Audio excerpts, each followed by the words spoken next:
Experiment with the family. See how well they hold their adjustment. And you cut down the frequency of visits. I routinely cut down to once a week. Once a week, I say every member of the family check their spine for subluxation. If they come in week after week not subluxated, then you can cut down the visits, cut down the frequency of visits. But if every time they come in they need an adjustment,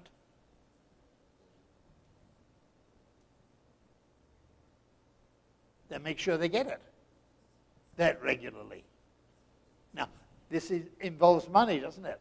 When I first came to Peru, I'm talking about 30 years ago, I trained the Quechua Indians way, way up in the Andes. I trained them to identify subluxation. Why'd you do that? Why? How? You must know how to check for subluxation. If you don't, is it time to go back to school?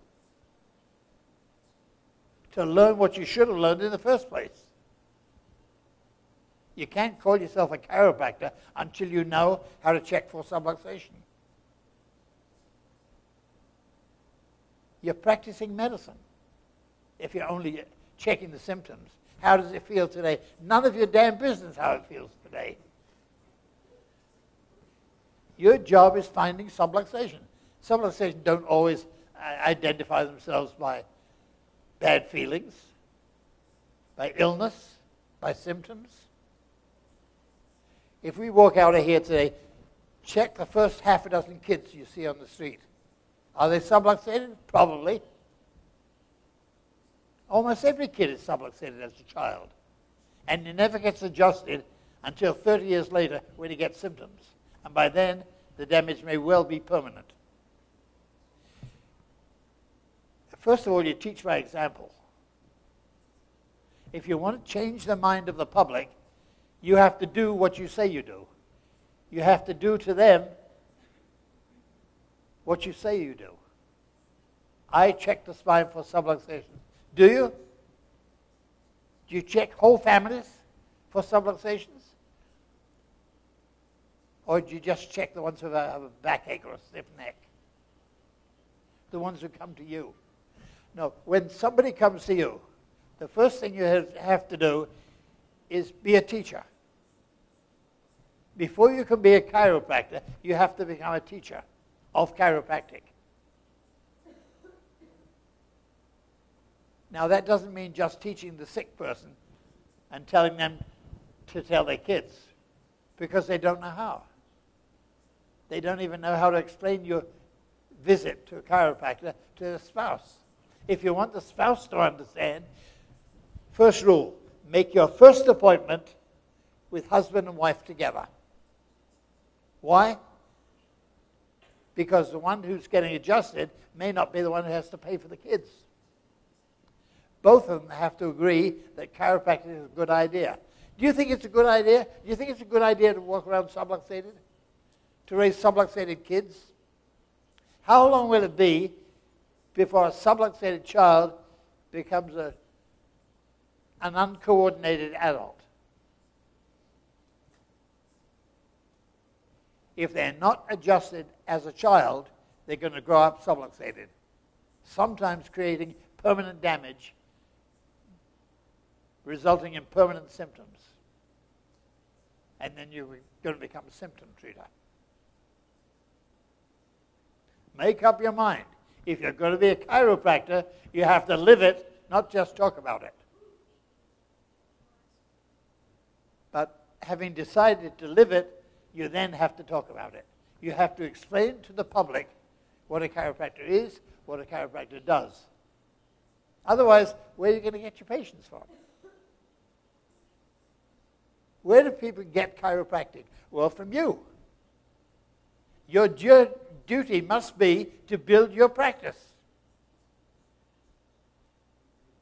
If you're a trained chiropractor, you have the responsibility to teach people what you do and why. Not teach them how to do it. That takes a great deal of time and effort and concentration. If you didn't put in the time and the concentration, you didn't learn how to adjust. You didn't even learn how to find subluxation. You check everybody who comes in for subluxation. If they have one, you try to bring about the adjustment. And then, for God's sake, you post-check. The same thing you use to find the subluxation, you check again to find out if it's still there. If it is still there, your technique wasn't working on them. You know what you do? If the technique wasn't working on that person, send them to another chiropractor. Don't just keep working, accomplishing nothing. Your duty is that you get those people to another chiropractor who can adjust them. Maybe a different technique will work. Doesn't have to mean you learn all the techniques. But you have another guy in the nearby town that you could send somebody to who uses a different technique.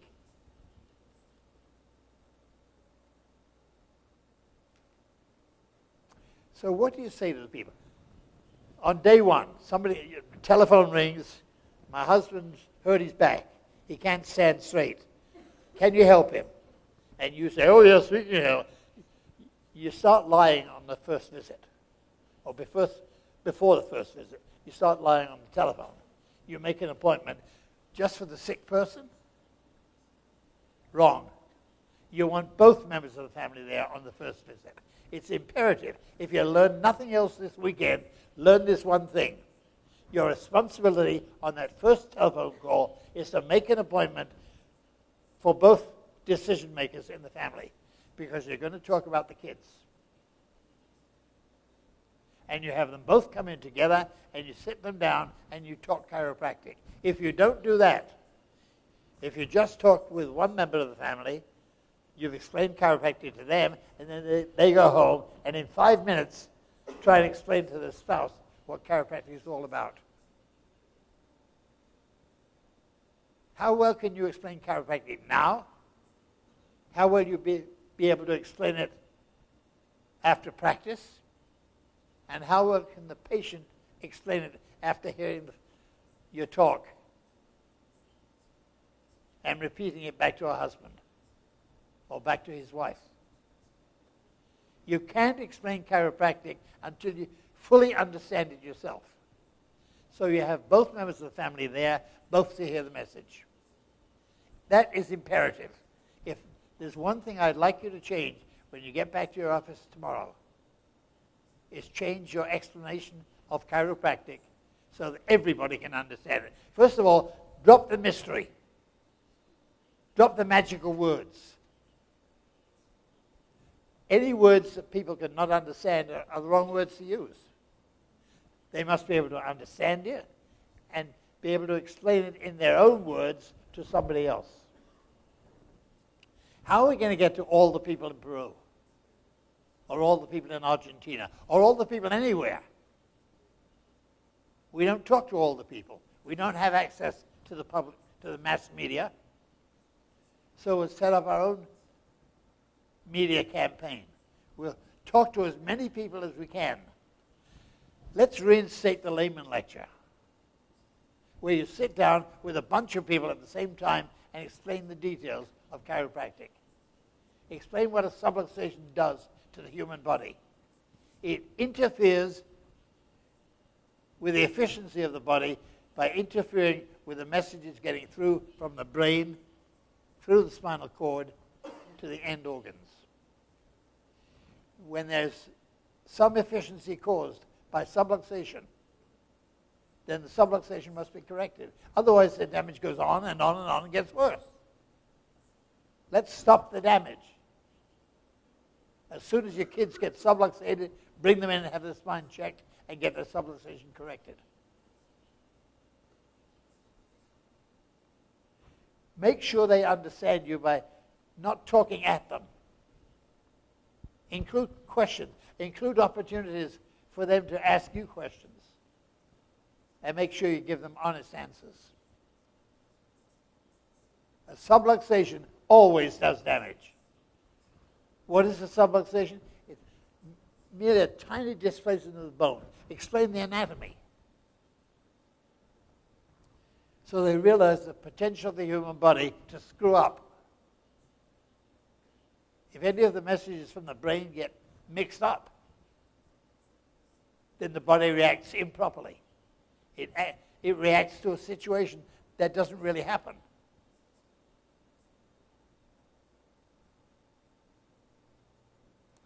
The body is aware of itself. If you want to think of a slogan, think of a chiropractic slogan. There's an innate awareness of every innate need. Now, what does that mean? The body is aware when something is wrong. It's aware of its own failings. There's an innate awareness. No secret. How does the body know that? I don't know. Neither do you. We don't have to know that. How it does it, we don't know. How the body corrects the subluxation, we don't know. We think we put the bone back in place. We don't know where the damn bone belongs.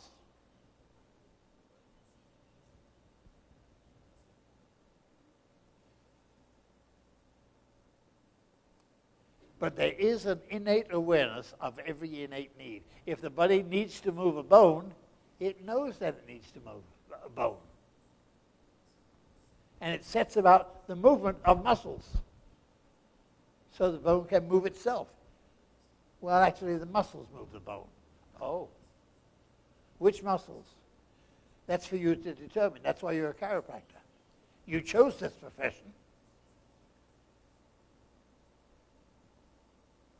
Your job is to bring about the correction of subluxation. When that is done, all you have to do is recheck the body on a regular basis to see if it's holding the adjustment or if it's remaining subluxated or gone back to being subluxated. And every time it goes back to being subluxated, you have to readjust. And as time goes by, the adjustment holds longer and longer and longer. It's funny. People tend to adjust and tend to subluxate in the same place all the time. Why is that? Why is it, B.J. Palmer said, when you have a subluxation, it keeps recurring? Because the shape of the bones never changes. Bones of a certain shape tend to subluxate in a certain direction. And ASRP is always an ASRP, except in cases of severe trauma, where the bone may be jarred into a different position. But generally, if the bone is jarred, it assumes the same position, the same relationship between it and the bone above or the bone below. So subluxation tends to recur. Doesn't always do it, but it tends to. That's the first place you look when a person comes back in the office.